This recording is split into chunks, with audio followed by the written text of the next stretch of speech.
Welcome to Gambling with an Edge with your hosts Bob Dancer and Richard Munchkin. Bob Dancer is America's premier video poker writer and teacher. He's written 10 books, including Video Poker for the Intelligent Beginner and the best-selling $1 Million Video Poker. He helped develop the computer software Video Poker for Winners, and in 2004 he was inducted into the Video Poker Hall of Fame. Richard Munchkin has been a professional advantage player for over 30 years and is in the Blackjack Hall of Fame. His book, Gambling Wizards, Conversations with the World's Greatest Gamblers, is a testament to the many ways you can succeed at gambling. The goal of the show is that you'll be a more knowledgeable gambler tomorrow than you were yesterday. And now, here are Bob and Richard. Good evening. Welcome to Gambling with an Edge. I'm Bob Dancer. And I'm Richard Munchkin. Poker player extraordinaire Daniel Negreanu makes his second visit to Gambling with an Edge. In 2013, Daniel won several Player of the Year awards. He hasn't had quite the number of wins in 2014, but he's had several final table appearances in major events and did win $8.3 million by coming in second place in the Big One for One Drop tournament, vaulting him into the first place in the all-time tournament money list. Daniel Negreanu, welcome back to Gambling with an Edge. Well, thanks for having me, gentlemen. Thank you.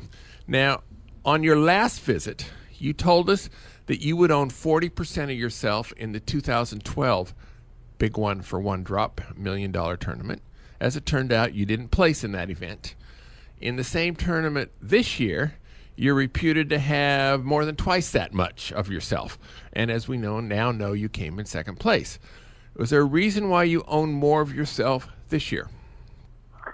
Well, you may not have your facts accurate. All right. I ended up, my plan was to actually keep 50%. And then the day before the tournament started, I swapped with a couple guys. So I ended up with 44% rather than, I don't know where 85 was reported, but that's not right. All right. Okay. So you try to end up with half is what your goal. Well, I wanted at least 50%, and then a couple really really good players said, okay, I want to swap 1 or 2%, and I said sure. I did that with a few of the pros, and I think that was a good move overall. So 44%, 50%, it was good day either way. Oh yeah. Now, I was actually surprised you sold yourself at face value. I assume you figured you had an edge, so you'd sell yourself at 105% or 110% or something like that. How come you chose face value? Yeah, once again, I'm not sure you have all the facts, but I'm going to tell the truth. So some people did pay a premium, but people that were close friends of mine, that I've known or whatever, they didn't pay a premium. So I did charge, for example, for the opportunity for people that I don't know on Twitter, that, I've solicited on Twitter that I take $5,000 in minimum increments and, just give them a sweat. And I charged for that because, there's also a paperwork hassle and all those kind of things. And plus, I think it's still a fair value to charge what I did. I mean, I charge a little extra maybe than some might think, but I know I'm good at these freaking things. I'm probably going to win, so why not? Uh-huh. So do you have to 1099 those people at the end of the year? Well, not even at the end of the year right away. Yeah. Wow, that is a pain. Yeah, I don't want to get stuck with, an $8.3 million win on my taxes and then have to stand for it all. So it's really important. And I think that's true of everyone else who is, like Antonio and others. That's the process for how it was done for such a big tournament. I wanted to ask you about it was sort of a big deal. And again, we only know what we read in the online world or in the papers, but you had apparently quite a substantial bet that either you or Phil Ivey would win a bracelet this year, and which you won that bet. So I'm just curious how. I'm assuming that you figure that bet is positive EV, and I'm wondering how big an edge you think you have on that bet. Well, honestly, we made the exact same bet the year before, and we lost. And it was roughly, the same figure, so we're ahead maybe a little bit, very small. And it's, it's a bet we'll likely offer next year for those wanting it. And, we think it's relatively close to fair-ish, but I feel like we wouldn't make the bet if we didn't think we were favored, obviously. But, a lot of people are of the opinion that they're the favorite, so that's how we get action. And if we didn't get action, maybe the line would change. But what's the point in changing the line if you're getting action at that figure right now? Sure, of course, yeah. Now, you also, as Bob pointed out, you just jumped into the all-time money-winning spot. I'm wondering how Phil Hellmuth is taking that news. I don't think he cares. I mean, I don't know. I haven't talked to him about it. It's not something that I hold near and dear to my heart. I think the list is, interesting for people to look at. But in terms of, if you ask the question, what does it mean? And my answer to that is nothing. Like, it really, the list is, for many years now, the list is kind of like jaded by a lot of events that should not have counted, like private events and things. So I don't really, it's not something that I look to as being a crowning achievement in my career. It's just, a quote-unquote fact of history, but it doesn't mean anything to me. All right. The fad charity of the day is having ice water dumped over your head after you make a donation to the ALS Foundation. Now, I've heard you've been called out and have accepted this challenge, but as of the latest news I read, I don't know whether or not you've actually taken such an ice bath. Inquiring minds want to know, and for the record, Richard and I are not prepared to dump ice on you tonight, especially since we're in the studio and you're on the other end of a phone line somewhere. Yeah. No, actually, in fact, slightly wrong. I have been challenged many, many times by several people. I have not accepted the challenge, and I'm not going to accept the challenge. Okay. I'm very big on giving, and I actually am a big believer in rational giving. And, I did my own research on, how much money the charity's already raised, and I think they're up to like $95 million. So if I were to give you an analogy of, imagine there's like a wall, and there's holes in the wall, and water's coming in, and your boat's going to sink, right? Okay. Right? And there's a couple of really big holes that you need to fill right away. And then there's one like tiny little hole up in the corner that, you don't have to worry about right now. That's kind of where I see it at this point. They've got more money than they need at this point, and there's a lot of need for help in a lot of other areas. So I feel like they've done a great thing, and they've done a great job raising the money they have. But at this point, overkill is an understatement in terms of so imagine if you gave a charity that struggles to raise $500,000 and you give them $5,000. That's going to make a big difference. Yes, it will. You give $5,000 to a charity that just raised $95 million. Now, it's going to make a difference at some point, but not anytime soon. They're not in need of any funds. It's not like a struggling charity at this point. So I applaud everyone who did it, and I don't take anything away from it. It's just not something that I'm not really a gimmicky kind of guy. I give because I want to, not because I feel forced to. I found that whole thing kind of bizarre anyway, because my understanding was that people were pouring ice water on their head in lieu of giving to the charity, which seems really sort of the opposite of what they should be doing. So, well, that's how it was originally. It originally was stated that either dump a bucket of ice on your head or donate $100 or $10 or whatever it was. It eventually morphed into people doing the ice bucket challenge and also donating if they did. But in terms of getting the message across about ALS, I feel like the message got muffled and it was overseeded by gimmick. Although, again, a very, very effective strategy. It worked amazingly well, spread like wildfire, and it's a good thing.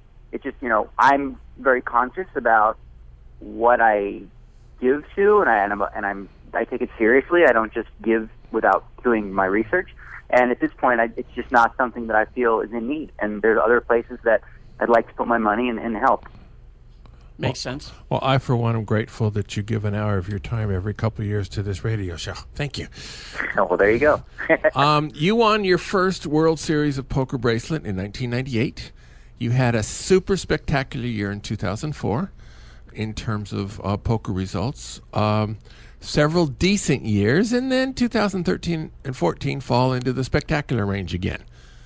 Do you feel your good results over the past couple of years is a result of improved skill, or perhaps getting lucky at the right time, or what?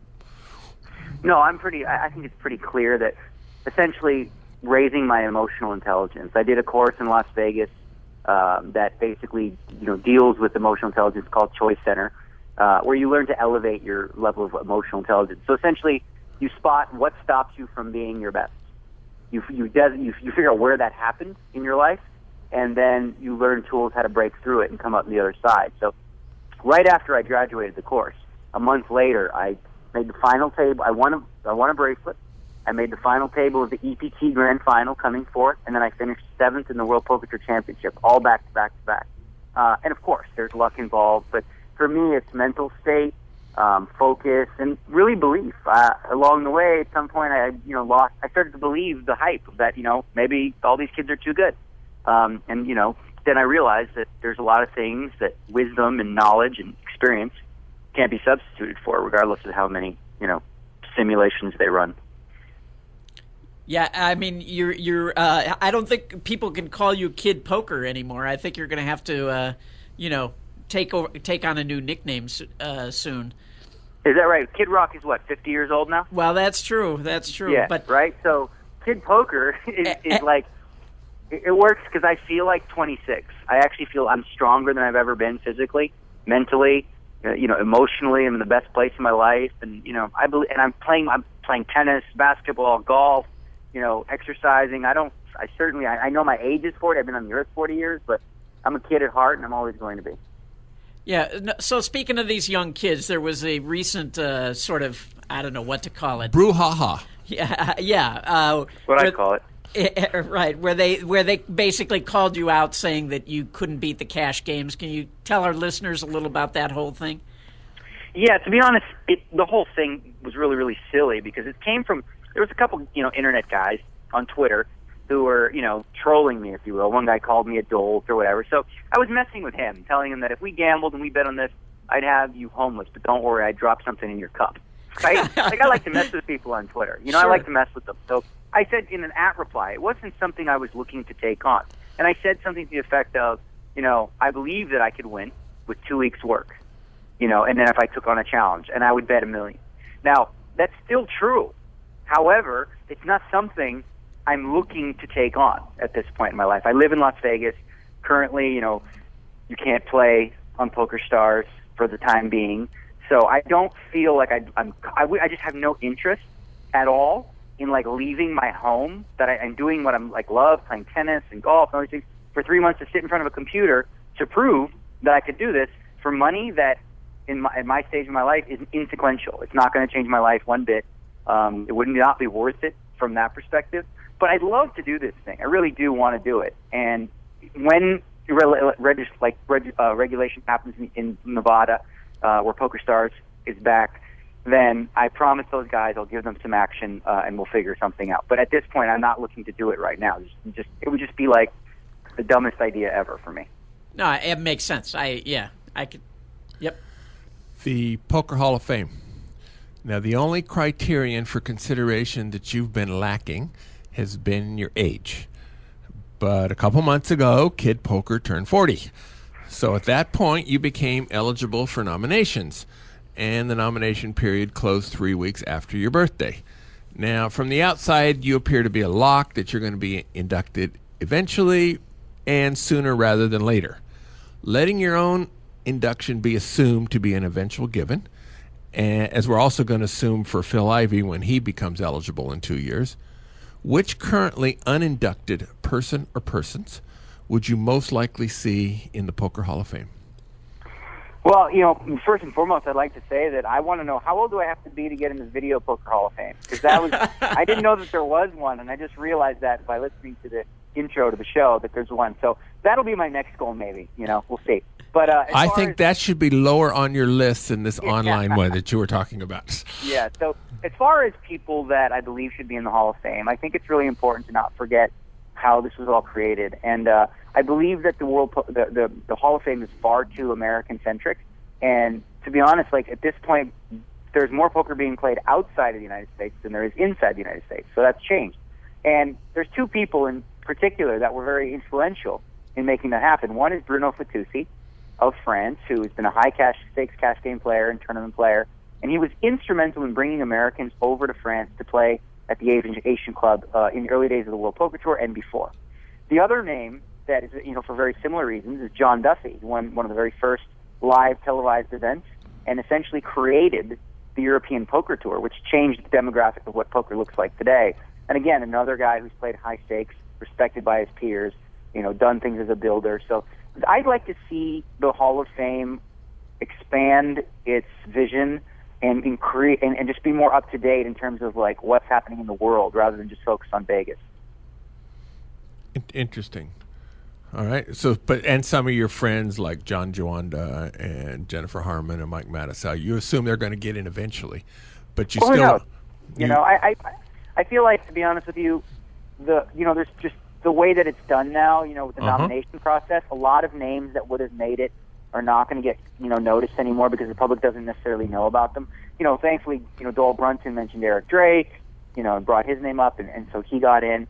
But there's definitely like a lot of names that I think may fall through the cracks, and there's some that get in that I don't believe should. Like, with all due respect to Tom McAvoy, I said publicly that I didn't think he was worthy of getting in based on the criteria that was written. And I felt it was just more of like, okay, well, let's get him in because you won't get in at another time because of who's coming up. But I'm a big believer in this. The person that should go in the Hall of Fame shouldn't be the oldest person alive that could potentially get in. It should be the most, the absolute best possible candidate, or the best two, which is what we do every year. Then, whether it's 45 years old or 75 years old, that shouldn't play a role. It should simply be based on their career and what their contribution to the poker. Do they deserve to be in the Hall of Fame or not? Very good. On this show, we've spoken several times about Phil Ivey and his baccarat edge sorting cases in London and Atlantic City. Now, you're a friend and colleagues of Ivey. Without asking you to divulge confidential conversations that you've had with Phil, how do you think this is all going to play out? Well, again, I'm not a lawyer, but, and I, of course, have spoken to Phil, but I believe that, from my perspective, it's absurd. The casino sets up a game. They set up the rules.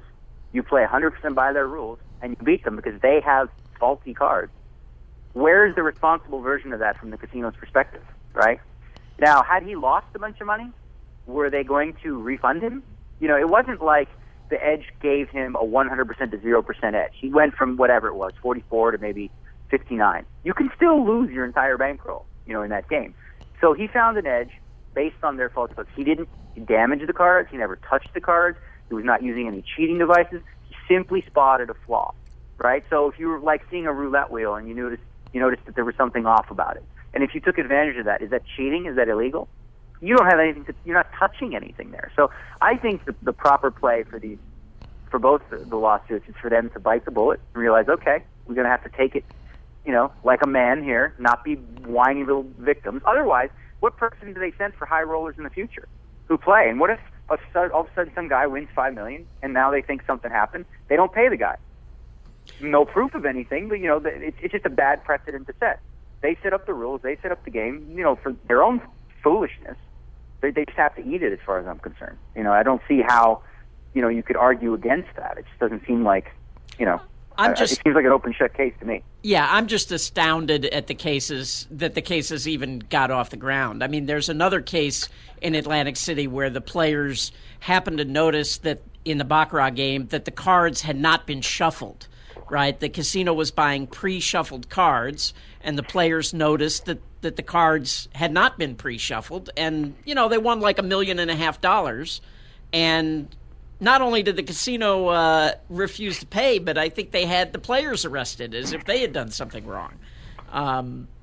So yeah, I just think there's just a lot of really, really terrible management in casinos. And both those cases, the case in Atlantic City and the one in London, Phil had already beat like 3 places in Las Vegas with the same move. Like, do they not talk to each other at all? Yeah, for sure. I think, to be honest with you, when you think of the movies, it's always been kind of romantic and sexy. The idea that you can take down the house, take down the big casino. It's kind of, romantic and fun in a sense in a lot of the films that you'll see, and in reality. So casinos could probably use this as a promotional tool. Phil Ivey found a loophole in our stuff and beat us for this much money. Can you be the next person? They could literally use it as a promo. Yeah. As far as good and them keeping their word about it, actually paying it. Now they're trying to say that that the woman that was with him was a cheating tool. I think they're going to lose that argument pretty strongly. That she's a cheating device. Right. I don't think that qualifies. Like an actual human being is a cheating device. Yeah, in Atlantic City, I think they have no hope. But who knows what the laws are like in London?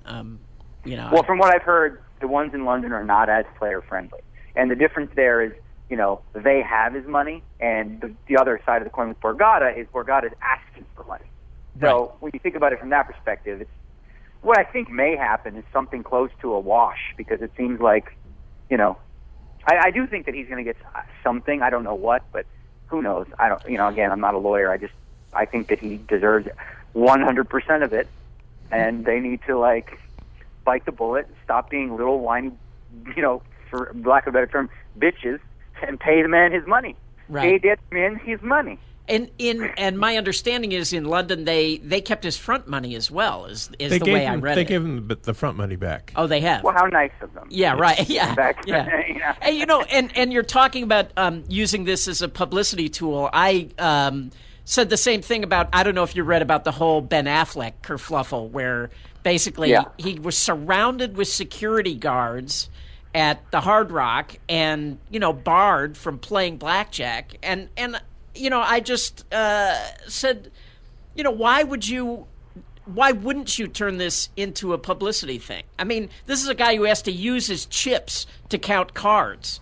I mean, and how much would you be willing to pay just to put Ben Affleck and Jennifer Garner in your casino for a few hours, for the publicity? I mean, I don't know. Right, and especially when you factor in that, with card counting at a blackjack table, how much is it really costing them? Unless he's betting obscene amounts of money, it's like a promotional appearance fee. Exactly. And again, he may not win. This is the thing I just don't get about these things. Like you get the edge, you put the EV in your favor. That doesn't mean you're a lock to win. And when you lose and you are doing this, nobody's going to give you a break. Yeah. So how can you expect to?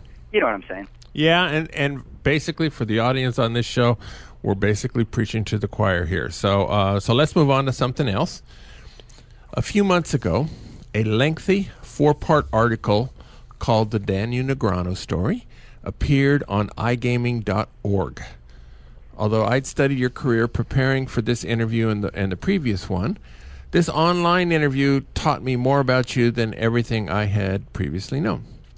How did this come about, and are you happy with the way it came about? Yeah, I am. It was a guy named Remco, who I've known, in the poker circles for a couple of years, a media guy who's done a lot of writing. Yeah, he said that he wanted to start this new series, and go a little deeper. And he asked if I would be the first person to be interviewed. So essentially, over Skype, we had 2 interviews. Actually, one was an hour, and the other one was another hour. We split it up because 2 hours is a long time to be in an interview. And he really just dug deep into the history of my family and my upbringing, and my views on the world, and how I got into poker, my mental state throughout. So I think it was a really revealing interview, and definitely different than what I typically get in a poker interview. One of the things that I learned was a while ago you made a 20-1 bet that you would never weigh over 170 pounds. Mm-hmm. And at the time you weighed 135 or something, so you had a pretty big cushion.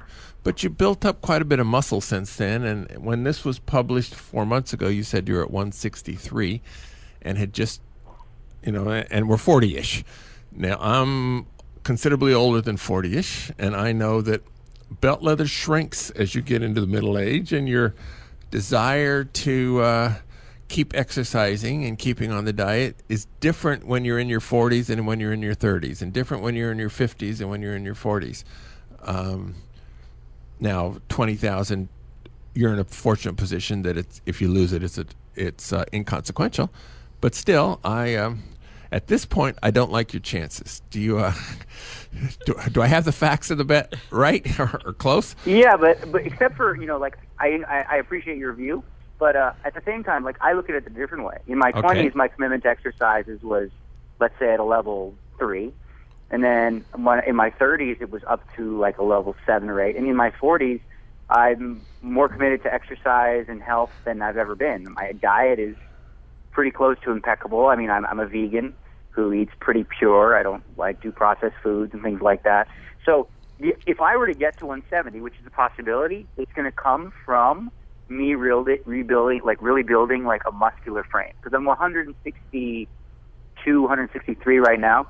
So for me to gain 7 pounds, the only way that's going to happen is muscle. But at this point, I'm actually going to start, because I've actually built up some muscle now that I'm happy with, and I haven't really worked on a lot of cardio, but I'm going to start doing that. And I don't believe, like, I have such an impeccable amount of discipline when it comes to eating. Like, I haven't had a soda since I was 17 years old. I just chose not to drink one. And so if there's one in front of me, I just won't drink it no matter what. So I'm very good at that. So I believe that I would make the bet again now at even money. I would say it's probably closer to 50-50. Did you want to jump on that, Richard? Oh, no. I was going to say at 20-1, I might take some, but... And remember, you're going to have to post up, because this is a lifetime bet. I'm not going to wait till I'm dead to collect. I think we could devote an entire episode of the show sometime to famous weight loss bets in the gambling community. Yeah, well, there's been a couple. Now, I'm curious that you did say, in your 40s, what your discipline has been, and that's been 3 months or 2 months or something. So I'm guessing that's a pretty small sample. All right. Well, I mean, it leads into my late 30s, and taking on a personal trainer. I'm physically stronger by a wide margin than I've ever been at any age in my life. I've never had a body that looks the way that it does now, and actual muscles on my arms and making bumps that I've never seen before. They're apparently called triceps. So wow. It's been fun, and I've really become. You got those? It's become like a lifestyle. Yeah, it's become really a lifestyle, and I'm really happy with it. And I don't see that ever changing. Good. Do you drink alcohol? I do drink alcohol. I drink wine. I drink beer. I'll drink vodka cranberries at times, but it's nothing that is an issue, if you will. I don't sit at home and drink. If I'm going to have dinner with friends, yeah, I like to have a few drinks. Yeah. No, I'm just saying that can put weight on people too. But well, that's what makes it hard to get the six pack. That's been my struggle, is having, and then going on the road to Europe, and over there you got bread, French fries, and falafel, and all kinds of yummy food that isn't great for the six pack popping out of the little love pack that I call it. All right. Now, you've been the leading face of PokerStars for a number of years. Recently, PokerStars was sold to Amaya Gaming. Now, this might help them get into the United States in various ways. How does this affect your sponsorship deal? Well, it's very exciting. It was very lucrative for me, the sale. It was very beneficial for me and my bottom line and my net worth, if you will. So I'm really excited. I was excited about, the way it came down. And from what I've heard, this is a really solid group of people. I haven't quite met them yet, but I plan to. And for sure, one of the things you mentioned is, now that, the regulators are going to be looking at Amaya rather than PokerStars, and Amaya doesn't have any sort of history of online gaming in the United States. So I believe that, I wouldn't say a mortal walk, but I believe that PokerStars will be back in the United States where legal, and, eventually in a lot more states. So it's exciting for me because I like living in Las Vegas, and this is where I want to end up. So being able to play on the site from here would be great. Do you play in any of the cash games here in town, or I mean, you're primarily a tournament player, aren't you? Yeah, when I started out, my early 20s, if you read the article, I worked really hard in playing cash games most of my life. I mean, before poker was big, I was playing 4,000 and 8,000 limit on my own money, and I'd had built up a multi-million-dollar bankroll before poker boomed. Since I've done really well, my free time isn't spent playing poker. My free time is spent doing other things, like currently watching Monfils and Federer in the quarterfinals of the U.S. Open. But aside from that, I've played probably 4 sessions this year at the Bellagio. 1,500, 3,000, 1 and 2 is all that goes. But the games are sporadic. And last year I didn't play at all, not even 1 session. So it's not something that's an everyday part of my life. And I do it when I want to get a little refresher, usually before the World Series. And how many tournaments a year do you? I shouldn't say tournaments. How many venues, I guess, is a better. How many tour stops do you play a year? Well, I actually can tell you the number of events I played for the last 2 years. Last year I played 66 events total, and I wanted to cut back this year, so I made a goal, like a personal goal of playing 52, so cutting back by about 14. And the brunt of that comes with the World Series, where I usually play about 30 to 35, and I'm already at 46. So I'm going to give it one more last hurrah at the World Series of Poker in Australia to try to win Player of the Year. And there's 10 events there, so I may barely go over 52. But if so, it's not something I'm going to cry about. I want to win the Player of the Year, and I'm going to work hard at playing all the events there. In a recent televised tournament, Olivier Bousquet wore a shirt that said Free Palestine. Daniel Coleman wore one at the same event that says Save Gaza. It's unusual to find political statements at the poker table, and a lot of discussion has come of this. A week ago, you wrote a blog called Poker and Politics addressing this. What was that all about? Well, actually, I'm going to correct you one more time. Okay. It's slightly relevant, but it was actually Daniel Coleman who wore the Free Palestine, and Olivier wore the Save Gaza. And the reason I point that out is because I find the two messages to be very different. One is inclusive, and it's something that everybody can be on board with. And the Gaza. other is exclusive. So when you say Save Gaza, yeah, everybody wants Gaza to be saved. Now, the question is, it's an open-ended one, from who? Some believe the IDF. Others believe Hamas. That Gaza needs to be saved from Hamas. Hamas needs to stop, sending rockets into civilian areas in Israel. And if that happens, then Palestinian children will stop being killed. If citizens will no longer, be in harm's way. So it's really in their hands. That's one view you could have. So the Save Gaza one, everyone's on board with that. Now, Free Palestine, that brings up a completely different set of problems, I guess. Because first of all, you have to, come up with an idea that, well, there never really is. There's never been a state of Palestine in the region. It's never existed in the history of the world. So I understand what he's trying to say, but it makes the assumption that they're not free and that they're occupied illegally, which again, that's up for debate. So to make a long story short, it's not something I would do. I wouldn't take away the attention from the actual poker tournament in such a drastic way. I'm all for expressing your personal, views, whether I agree with them or not. I'm 100% for their right to speak out. And again, their right to even wear the shirts. I just personally wouldn't do that in a poker event because I feel like it takes away something from the attention of the actual game being played. And also, from a broadcasting perspective, if I was running the show, I wouldn't want that kind of stuff. You want to be Switzerland. You want to put on a good poker show, and you don't want to be involved in any sort of politically heated things that turn off maybe some of your viewers. I agree with you. It's not the place. So your view would be different in a televised event than in a non-televised event? Yeah, to some degree. I think in terms of the rules that PokerStars is coming up with as far as what can and can't be worn, I think, if they're putting on a show that they're funding to promote the game, that they should have a little more, say in terms of what message they want to get across.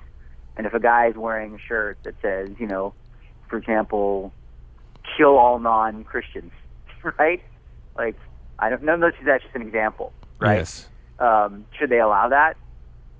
I don't think so, personally. But again, that's what I think. When a televised event, that's an extreme example, obviously. But in a non-televised event, people should be able to wear whatever they want because it's not something that is going to be broadcast, to the whole world. But they could wear a logo of competing companies. So even if PokerStars were putting it on, if somebody had a full tilt poker hat, that wouldn't be a problem. No, of course. I think the only amendment they're making to their ruling is just, ones that have strong political messages. I don't think, if you wanted to wear a country flag, Iran country flag, an Israeli one, I don't think there's any problem with that. It's just if you're going to make, using the platform to make political statements, I believe that they have the right, to decide what message they want to send out. So when you sign that release to play in a poker tournament that's going to be on TV, you don't have to play. You can choose not to if you feel like your rights are being, infringed upon. So you have that right before you sit down and play. And if you don't want to play because you feel like you won't be able to wear a shirt that you want to at the final table, that's your choice. They shouldn't be forced into a bending to your, views because it's not illegal. I've often wondered about that. What would happen if I haven't played any of these poker tournaments. I'm a table games player myself, but do you sign something at the beginning of the tournament saying that if you make it to the final table, you agree to be televised? Is that how it works? Well, there's a release for virtually, the World Poker Tour, World Series of Poker, EPT. When you sign up, you sign a release, and you're going to sign, several things. One, maybe, in the sense of like allowing yourself to be photographed, name and likeness rights issues, conduct. You basically are signing that piece for saying you've read those things and you've agreed to the terms, just like you would when you do anything online. You have to, click agree on terms and conditions. Poker tournaments have them as well. Yeah. Your website is called fullcontactpoker.com. Much of the material on that site is also published on cardplayer.com. Is one of the sites a better place to find your blogs and videos than the other? Well, I have Card Player is not something that I'm connected to outside of the fact that they use it. So, the hub for things that I do is Full Contact Poker for now, as well as Twitter and my Facebook page. And I'm working to actually throw all of them together and likely have, DanielNegreanu.com. And so, you can have it all in one place. But for now, Full Contact Poker is the landing page where you can find all things kid poker-ish. So you just allow them to reprint the stuff? Is that what it is? Well, yeah. I allow them to use it for their website because they get a lot of hits through Card Player through that. So, yeah, I allow them to do it.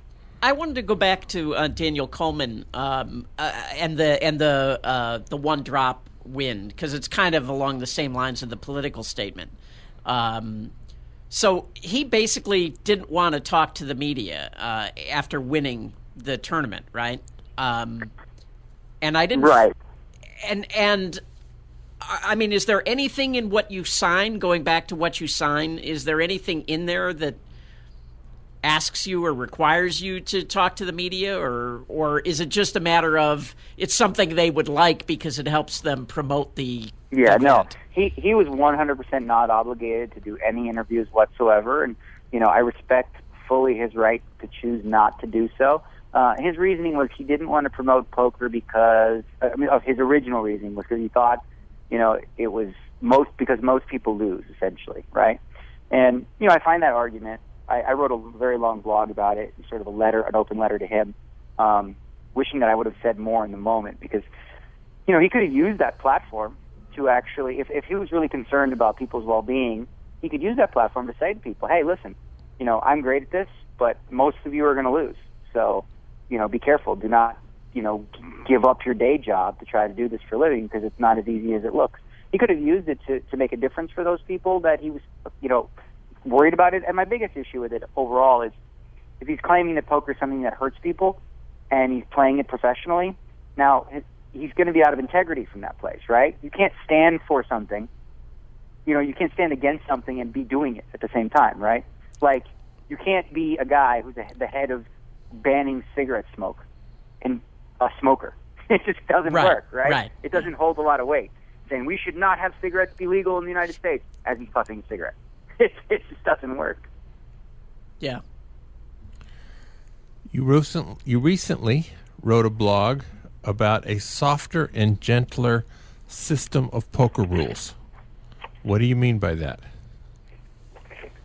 Well, essentially, a lot of beginners and amateurs play these poker tournaments, and we have some rules that are designed supposedly to curb collusion or whatever, but like a lot of them are just procedural, and it's not something where people can shoot an angle or take advantage of. For example, there's a rule where if you turn your hand over prematurely, you get a penalty for this. Typically, that's an accident. And there was an instance with famous skier Alberto Tamba, played San Remo, and he's a very new player. And these are the kind of guys we want in the game. Is he a race car driver?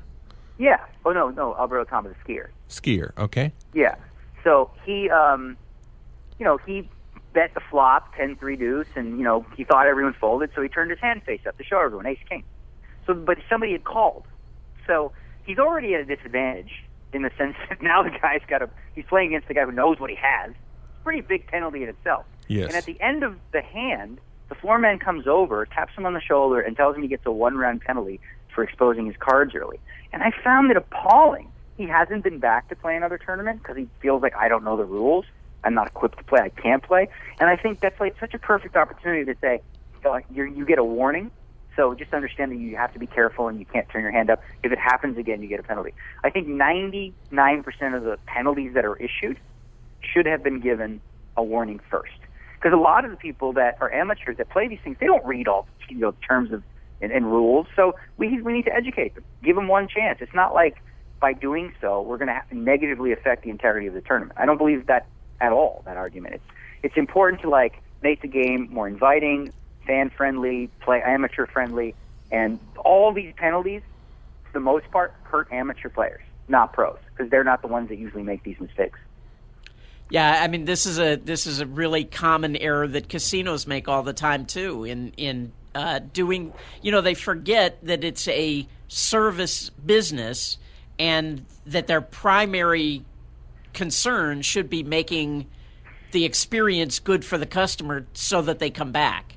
And for poker to thrive, you have to constantly have new people getting involved, And right. And, I guess my question would be this: what is the vision, right? What are we trying to create? As if you're a tournament organizer, are you trying to create a serious, efficient, strict, professional environment, or one that's fun, friendly, forgiving, and inviting? Right. So each rule that the way you enforce your rules should be in line with the vision that you want to create. And if your vision is one, then, I believe that the second vision is a much better vision for the health of poker. And if that's the case, then I believe that these penalties need to be softened and warnings need to be more liberally given rather than strict penalties. So what advice would you give to, I talk to a lot of blackjack players, card counters, right, who, we have the problem of getting thrown out of casinos, and poker starts to look more and more inviting to these people. And the difference between poker and blackjack is, with blackjack, absolutely what your advantage is. You can test yourself and know whether you're playing correctly or not, and know exactly what your edge is. And in poker, you can't. So a player can be losing for quite some time and think he's being unlucky when actually he's playing without an edge. So for somebody who's looking to take up poker in a serious way, that wants to be a winning player, what advice do you give to those people? Well, the first thing that I would, explain is that, in blackjack, you're looking to find the right answer and the wrong answer and make the right one. And it's finite, it's just clear. The dealer has a 6, you have a 6, you don't hit. There's clear rules with it, right? Right. But when it comes to poker, there are no rules that are so clear that you always do this or you never do that, right? You always adapting to your opponents. So you have to get outside of that sort of mental place of there's a right and wrong answer for everything, and it's always the same thing. You have to be adaptable and versatile, and play to your opponent. So, for example, let's say I had pocket aces, pair of aces, and the typical way to play it is to raise, and just hope that someone re-raises. But let's say I know that there's a whole bunch of players at the table who, when you just call, they raise you. So in that case, maybe I'll just call, let them raise, and then re-raise them. The point is there's no clear-cut correct way to play a hand that's, chartable. You can't just have a chart and be like, this is how the game's played. So you have to just think outside the box and be willing to, go a little deeper, I would say. Do you think that there are different personalities that, is that sort of analytical, black and white personality conducive to learning to become a winning poker player? Well, all the great poker players are analytical by nature, in a different way than blackjack. Blackjack, it's all there is. It's just math, right, essentially. Right. Where with poker, it's it's game theory.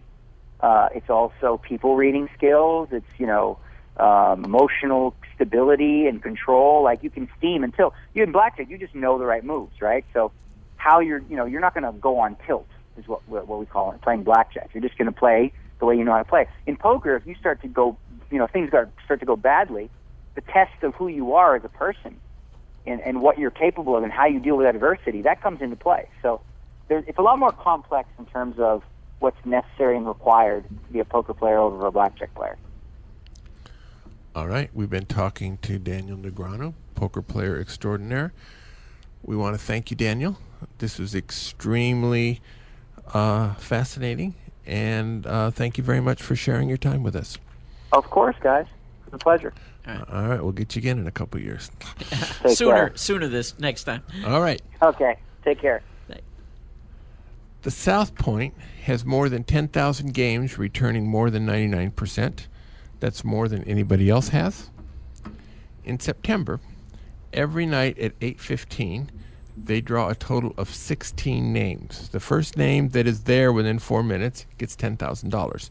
If that person is not there, that goes on the list of the 15 people who collect $500. These $500 winners have 24 hours to collect, or their money is forfeited.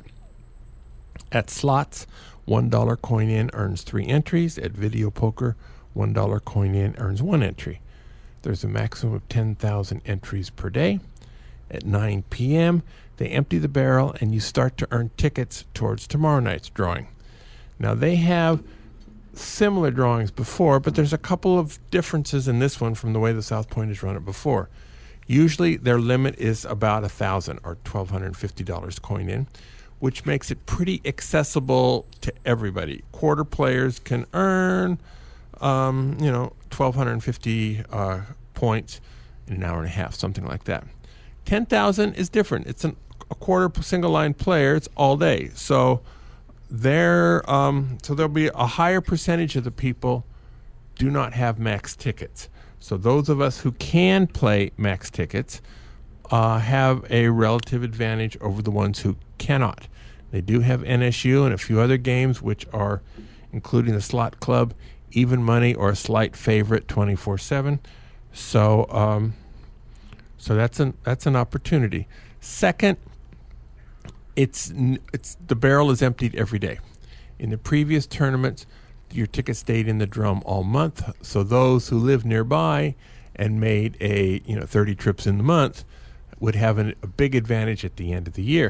And so out-of-towners didn't have a significant chance of winning. Now, if you're going to be in town Tuesday, Wednesday, and Thursday of some week in September, you can compete with no disadvantage with the locals. This coming Wednesday, September 10th, there will be first class in a 10-week semester of free video poker classes taught by me. The classes will be taught in the Grandview Lounge, which is at the southeast corner of the casino floor. The first game the game taught for the first week is Jacks Are Better. The beginner's class begins at noon, and the intermediate class in the same game begins at 2 p.m. Classes are free, and everyone at least 21 years of age is welcome. At the Palms, they have drawings every Friday night. 10 winners share $10,000 each Friday. You earn 5 times entries Friday and Saturday, 8 p.m. to midnight, 2 times entries all day Sundays and Tuesdays. You do not have to be present at the drawings to win, but you do need to claim your prize before midnight or it is forfeited. Any player who enters the Friday drawing prior to 6:45 p.m. gets $10 in free play on Saturday. PFP, Play for Prizes, Monday through Friday. From now until Friday, September 12th, the prizes are free play, free slot play, up to a maximum of $200 per day. You can earn more, but you can only redeem $200. So if you played tomorrow, Friday, and you earn 480,000 points, coin in video poker, that's a lot of play. That would give you $200 of free play that you could collect Friday, and then next Monday, next Tuesday, next Wednesday, next Thursday, next Friday. So they stay alive until the end of the promotion. You keep your points. Now, on the second half of the month, beginning Monday the 15th, is going to be Chevron gas cards. I'm pretty sure it's going to be the same value, which is 0.25% for video poker and 2% for slots, and the same $200 a day limit. Videopoker.com remains the best place to practice a wide variety of games, including Quick Quads, Ultimate X, Extra Draw Frenzy Poker, Hyperbonus, and many others. Often these games are the best returning games in a casino, and you need practice to make sure you know how to play. They have daily, weekly, and monthly contests. The weekly contest this week is called Ultimate X. This is a 10 coins per line game where each time you have a paying combination, you earn a multiplier on the same line in the next game. In a game without wild cards, usually a full house earns you a 12 times multiplier. So instead of merely dreaming about a dealt royal, you now dream about a dealt royal followed or preceded by a dealt full house. Since you get a dealt full house every 694 hands and a royal dealt every 650 hands, both numbers rounded, you'll get a back-to-back in the right order every 451 million hands. Good luck, everybody. All right. Great. Now, but there's no when you're having wet dreams on gambling hands, there's no probability doesn't enter into it. It's just possibility. I think I'll dream about a Powerball ticket instead. All right, that might be easier.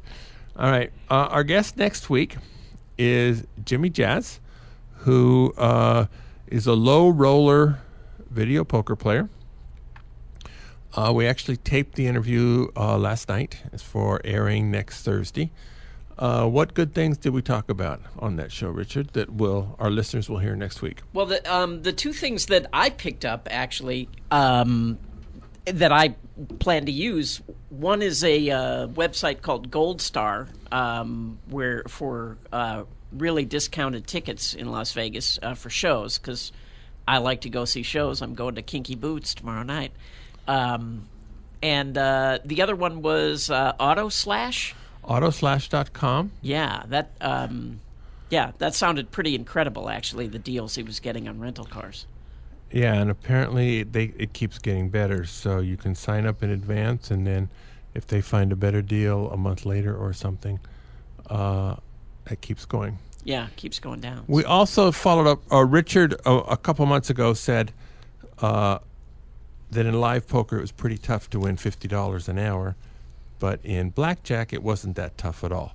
So Jimmy Jazz says, hey, I'm thinking maybe adding poker to my blackjack to my repertoire. And so anyway, we discussed what would be required, what kind of bankroll would require, that kind of thing. So it's an interesting show. So that's for next week. Actually, I forgot to mention on that show that Colin from Blackjack Apprenticeship just recently wrote a really good blog post about exactly those kind of issues. If you have a $2,000 bankroll, a $5,000, a $10,000, or whatever, he kind of takes you through what you can do with each of those size bankrolls. So people may want to check that out at blackjackapprenticeship.com. Anyway, we welcome your questions. We encourage your questions at gamblingwithanedge@gmail.com or facebook.com/gamblingwithanedge. You can sign up and get the show delivered to you at iTunes, Stitcher, or YouTube. Good night, everybody. Get hit. Lots of royal flushes, everybody. Good night. You've been listening to Gambling with an Edge with your hosts Bob Dancer and Richard Munchkin. Subscribe to the show in iTunes, and episodes will be delivered to you automatically every week. Archived versions of past shows may be found at bobdancer.com and richardmunchkin.com. We welcome emails at gamblingwithanedge@gmail.com. Bob Dancer and Richard Munchkin are both available on Facebook and welcome your questions. The sponsors for the show are the South Point Hotel, Casino and Spa, the M Resort, the Palms Casino Resort, and the website videopoker.com. Join us again next week for another Gambling with an Edge.